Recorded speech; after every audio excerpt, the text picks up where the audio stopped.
United States Space Force was President Donald Trump's baby and one of the signature accomplishments of his administration, but for now it's Joe Biden's charge. And Biden is intended to use and build plans based on Trump's treasure, Space Force. The creation of the United States Space Force, America's newest military service, became fodder for late-night TV hosts and political cartoonists when it came to life with President Trump's signing of the $738 billion defense bill in December 2019.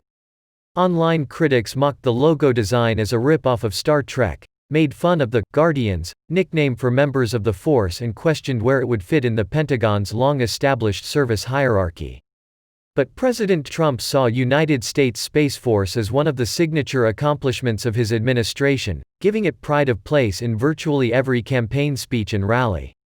The Space Force was the first line of the last public address President Trump gave as president, when he told his departure ceremony at Joint Base Andrews on Wednesday that, "We created a new force called Space Force. That in itself would be a major achievement for a regular administration, but we were not a regular administration. It is also one part of Mr. Trump's presidential legacy that his successor appears ready to build upon." The United States Space Force is intended to be a centralized, unified command that is responsible for overseeing United States military operations in space.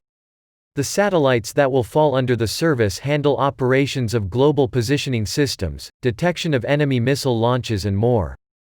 President Trump called space, the world's newest war-fighting domain, during the signing ceremony in December 2019 that officially created the first separate branch of the military since the 1940s. He said, "Amid grave threats to our national security, American superiority in space is absolutely vital. We're leading, but we're not leading by enough, and very shortly we'll be leading by a lot." In November, President Trump included the Space Force in his Thanksgiving telephone call to members of the armed forces. He said, "You are pioneers in the newest branch of the armed forces. You keep watch around the world to detect missile launches, space launches and nuclear detonations while providing critical intelligence." The Space Force is likely to last in part because the idea was not solely supported by President Trump only. A fair amount of bureaucratic momentum already had been built behind the Space Force.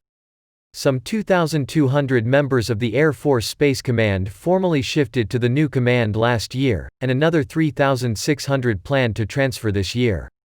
Space News recently reported. All told, according to projections, the Space Force will have 6,000 uniformed military personnel and 8,000 civilian employees. David Burbach, associate professor of national security affairs at the United States Naval War College, told the publication, "I don't think the Space Force is in any danger of going away, but I don't think it will be politically favored the way it was under Trump." Military analysts note that China, India and Russia are rapidly expanding their own ambitions in space. Russia has even created a Space Force within its traditional air forces. Also helping the Space Force's cause is that the idea of a separate military service focused exclusively on space had bipartisan backing before President Trump took up the campaign. The idea had been kicked around for years in Washington and most recently championed on Capitol Hill by Representative Jim Cooper, Tennessee Democrat, and Representative Mike Rogers, a Michigan Republican who is no longer in Congress. Mr. Cooper told Space News, "This is not a Trump idea. He tried to hijack it long after the House Armed Services Committee voted 60-1 to establish a Space Corps. Trump's blatant support of a Space Force does not make it a Republican idea."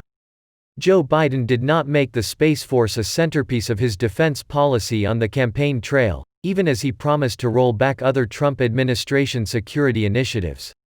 At his confirmation hearing Tuesday before the Senate Armed Services Committee, retired Army General Lloyd Austin, Joe Biden's pick to lead the Department of Defense, made only a passing reference to space-based platforms on battlefields of the future, along with artificial intelligence and connected military units. He said, "These kinds of things, I think, can give us the types of capabilities that we'll need. I believe that we still have the qualitative edge and the competitive edge over China. I think that gap has closed significantly." Although Joe Biden is expected to issue executive orders to rein in as much of the Trump-era activity as possible, Canceling the Space Force, whatever his objections may be, is another story. Congress established the Space Force through the annual National Defense Authorization Act, so it would take another act of Congress to abolish it. Returning units to the Air Force that had just transferred to the Space Force would not be easy. Some defense analysts say Biden has an opportunity not to eliminate the Space Force but to reorient it away from the more militaristic vision espoused by President Trump. The force, in their mind, would not be used to win wars in outer space but to establish an order and ease fears of allies and adversaries that the United States is seeking to dominate a crucial new theater of war by targeting enemy satellites and communications networks.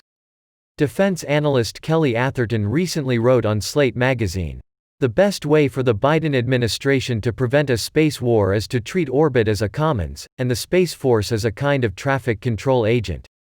The more other countries feel they can safely keep satellites in use, the less likely they are to plan a scorched orbit approach to a future conflict."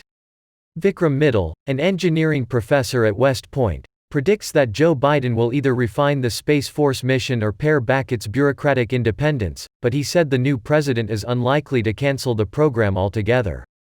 He wrote in Forbes.com this month, "What might have been the punchline of many jokes is actually a much-needed and relevant organization."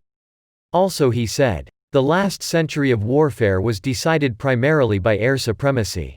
The next century of warfare will likely be decided by space supremacy." Senate Democrats have filed an ethics complaint against Senators Ted Cruz and Josh Hawley over their decision to object to the Electoral College after a violent mob stormed the Capitol. The senators said in a letter to Senators Chris Coons and James Lankford, the chair and co-chair of the ethics panel. By proceeding with their objections to the electors after the violent attack, Senators Cruz and Hawley lent legitimacy to the mob's cause and made future violence more likely. Democratic Senators Sheldon Whitehouse of Rhode Island, Tina Smith of Minnesota, Richard Blumenthal of Connecticut, Mazie Hirono of Hawaii, Tim Kaine of Virginia, and Sherrod Brown of Ohio signed the complaint. They said, "The question the Senate must answer is not whether Senators Hawley and Cruz had the right to the object to the electors, but whether the senators failed to put loyalty to the highest moral principles and to country above loyalty to persons, party, or government department, or engaged in improper conduct reflecting on the Senate, in connection with the violence on January 6.